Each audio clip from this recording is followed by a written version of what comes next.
पुर्तगाल गणराज्य के राष्ट्रपति महामहिम मार्सेलो रेबेलो डिसूजा विशिष्ट गणमान्य अतिथि देवियों सजन महामहिम राष्ट्रपति मार्सेलो रेबेलो डिसूजा द्वारा दिए गए निमंत्रण को स्वीकार कर पुर्तगाल के अपनी पहली राज्य की यात्रा में लिस्बन के इस खूबसूरत शहर में उपस्थित होना मेरे लिए सम्मान और सौभाग्य की बात है। मैं महामहिम राष्ट्रपति और पुर्तगाली गणराज्य की सरकार को मेरी और मेरी प्रतिनिधिमंडल के हार्दिक स्वागत और शानदार आतिथ्य के लिए धन्यवाद देती हूँ। आज जो मैं यहाँ भव्य मौजूदा माहौल में खड़ी हूँ, जिसकी वास्तुकला बहुत सुंदर है और पुर्तगाल के लंबे और समृद्ध इतिहास में जिसकी महत्वपूर्ण भूमिका रही है, तो मेरा ध्यान हमारे देशों के बीच मौजूद दीर्घकालीन ऐतिहासिक संबंधों की ओर जा रहा है। हमारे लोगों के बीच सांस्कृतिक संबंध सदियों से चले आ रहे हैं और इन संबंधों ने हमारी सामूहिक कल्पना पर अमिट छाप छोड़ी है। इनमें हमारा साझा अतीत शामिल है, जो वास्तुकला, ऐतिहासिक स्थानों और भाषाओं के साथ साथ हमारे दीर्घकालीन खानपान में परिलक्षित होता है। मैंने स्वयं गोवा में देखा है कि उस राज्य के जीवन, संस्कृति, संगीत और व्यंजन में इन संबंधों की स्थायी छाप है। महामहिम भारतीय प्रवासी या भारतीय पुर्तगाली समुदाय भारत के साथ अपने आत्मीय संबंधों और पैतृक रिश्तों के माध्यम से हमारे देशों के बीच एक स्थायी सांस्कृतिक संबंधों का निर्माण करते हैं। वे इन संबंधों के नींव हैं। मुझे प्रसन्नता है कि भारतीय समुदाय के कर्मठ सदस्य पुर्तगाल के आर्थिक समृद्धि में बहुमूल्य योगदान दे रहे हैं। मैं पुर्तगाल की सरकार और लोगों का धन्यवाद करती हूँ कि उन्होंने भारतीय मूल के लोगों का स्वागत किया और उनका कल्याण सुनिश्चित किया। हमारी साझा लुसोफन विरासत हमें एक दूसरे से और बाकी विश्व के साथ जोड़ती है।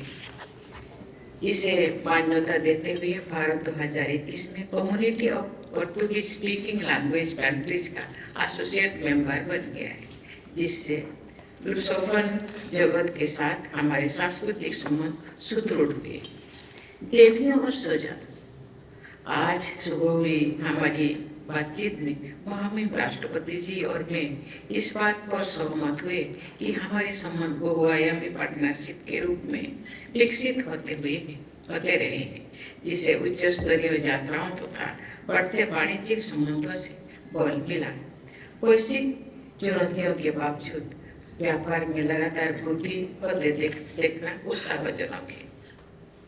मुझे विज्ञान और प्रौद्योगिकी, रक्षा, IT, स्टार्टअप्स, रिसर्च, शैक्षणिक और सांस्कृतिक सहयोग सहित विभिन्न क्षेत्रों में हमारा सहयोग में निरंतर और प्रगतिशील वृद्धि को देखकर प्रसन्नता हो रही है।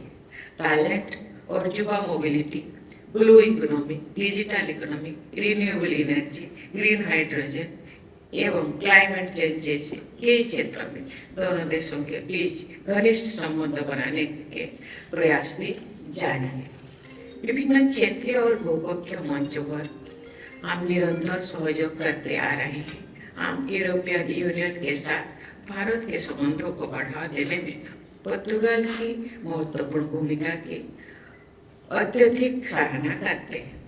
पुर्तगाल के यूरोपियन यूनियन की अध्यक्षता के दौरान ही 2000 में पहला इंडिया EU समिट आयोजित किया गया था और मैं 2021 में एक बार फिर पुर्तगाली अध्यक्षता में ऐतिहासिक इंडिया EU+27 लीडरशिप समिट यहाँ पुर्तगाल में हुआ।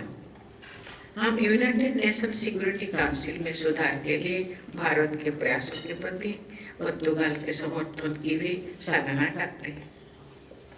देवी और सजन, भारत 2047 तक विकसित भारत के लक्ष्यों की दिशा में अपनी परिवर्तनकारी यात्रा पर आगे बढ़ रहा है। हम इस दशक के अंत तक विश्व की तीसरी सबसे बड़ी अर्थव्यवस्था बनने की दिशा में अग्रसर। हम वसुधैव कुटुंबकम या पूरा विश्व एक परिवार है ये अपने दर्शन ने अनुरूप दुनिया के साथ जुड़े हैं। एक नॉलेज बेस्ड इकोनॉमी के रूप में हम विज्ञान और प्रौद्योगिकी, सूचना और संचार प्रौद्योगिकी, डिजिटल पब्लिक इंफ्रास्ट्रक्चर, स्टार्टअप्स एवं इनोवेशन जैसे क्षेत्र में अपनी क्षमता का सदुपयोग कर रहे हैं ताकि एक इंक्लूसिव और सस्टेनेबल डेवलपमेंट मॉडल तैयार किया जा सके जो सभी लोगों के लिए लाभप्रद हो। हम इन प्रयासों में पोर्तुगाल को अपना सहभागी मानते हैं। देवियों और स्वजनों, इस वर्ष का विशेष महत्व भी है क्योंकि हम भारत पोर्तुगाल द्विपक्षीय संबंधों के 50 वर्ष पूरी होने की वर्षगांठ मना रहे हैं। हमारे स्वाभाविक तालमेल और विभिन्न क्षेत्रों में सहयोग की संभावना के साथ हमारे ऐतिहासिक संबंध एक गतिशील और दूरदर्शी पार्टनरशिप बनने की दिशा में दृढ़ता से अग्रसर है। मुझे पूर्ण विश्वास है कि हमारे द्विपक्षीय संबंध आने वाले समय में और ज्यादा घनिष्ठ और व्यापक होंगे जो कि न केवल हमारे लोगों के लिए अपितु संपूर्ण विश्व के लिए लाभकारी होंगे। महामहिम राष्ट्रपति जी और पुर्तगाल के लोगों को मैं एक बार फिर आपके स्नेह और आतिथ्य के लिए धन्यवाद देती हूँ। हम इस खूबसूरत देश की अपनी यात्रा की सुखद यादें अपने साथ लेकर जाएंगे। धन्यवाद। विवा पोर्तुगाल।